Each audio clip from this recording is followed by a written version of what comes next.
It's a video response for Zebra Shark.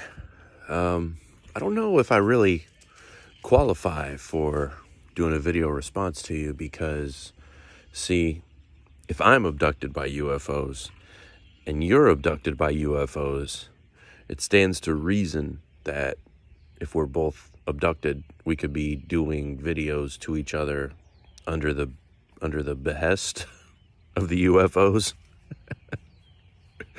making our videos invalid.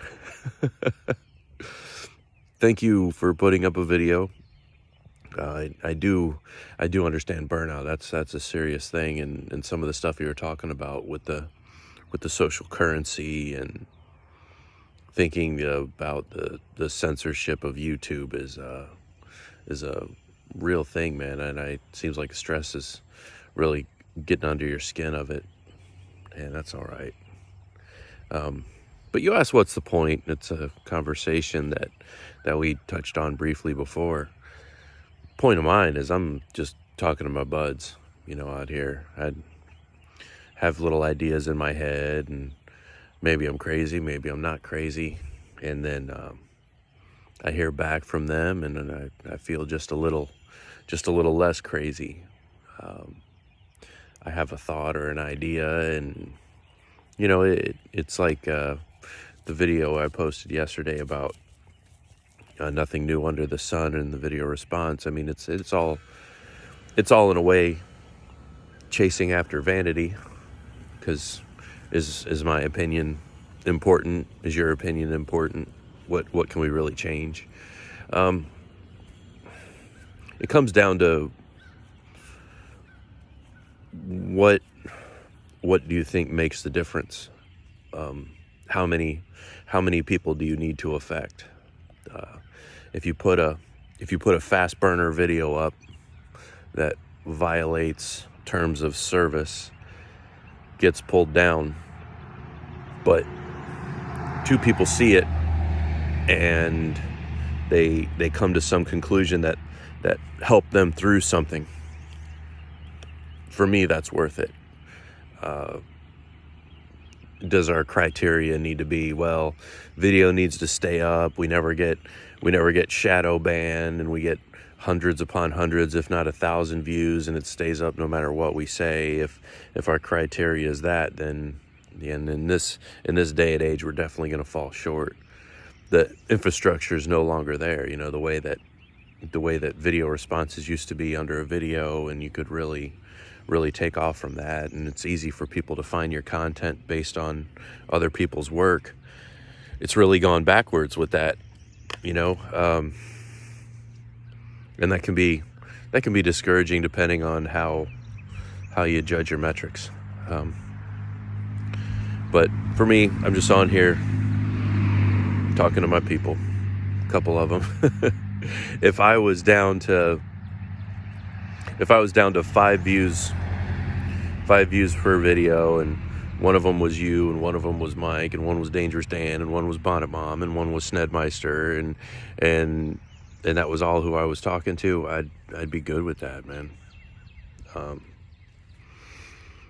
I believe this stuff with the social currency and these things with the metaverse and virtual existences, they're something that deserve a little bit of pushback. There's something that need what Reward Audacity was calling that need the useless generation of Generation X to bridge the gap, and to show people that there's a different way, that there's a difference, and there's a distance between reality and the meta. And the meta isn't healthy, and here's why. And I think the Generation X and the older of the millennial generations are positioned to where we can really point out the gap. We can really bridge that and explain, here's why. It seems like the older people are a bit caught up in it, and then the younger people don't even know any difference. There was a video, it's a TED video I can't remember the exact title, and I won't be able to make a link to it. But what it talked about was when we lead these virtual lives and our new life becomes an existence unto itself. So you actually have an adolescence, you have a puberty, and then you have an adulthood of both your virtual existence similar to how you have in your reality of existence. So the older generation, so like my parents and my grandparents, while they're older people, in the virtual realm, they're actually adolescents. They're actually the youngsters. And if you ever watch the way that they behave online and how they respond to things online, it has a very youngster sort of way to it. You can see the immaturity, but I don't want to say that in any offensive way to those people. I don't mean it that way at all. I'm just showing that because we've been there from the beginning, our balance between the two existences is greater than anyone else's. And if you go younger generations than us, the balance is actually higher on virtual compared to reality.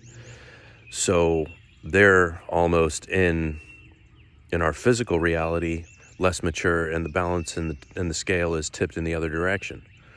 So we're in this unique position of potentially having a balanced perspective. So you ask what the point is, and to that I say the point is to be there to share that balanced perspective, to bridge that gap. That's why I do it. And I'm very fortunate, make no mistake, I'm very fortunate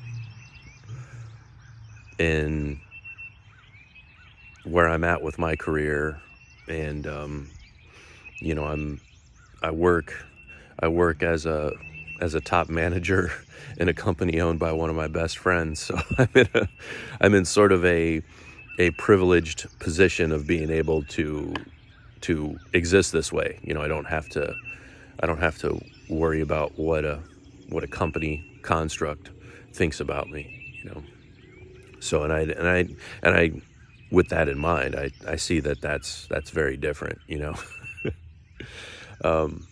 And I'm not not trying to thumb my nose at other people and say, oh, just be like me, because it's crazy to do what I've been able to do, and not without the other types of education, and not having to jump through hoops now or anything like that.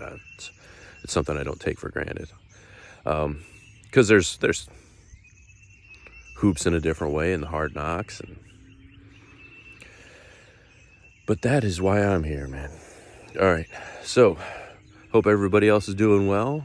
Hope y'all have, as of this recording, hope y'all have a great weekend, and we'll catch you on the next video.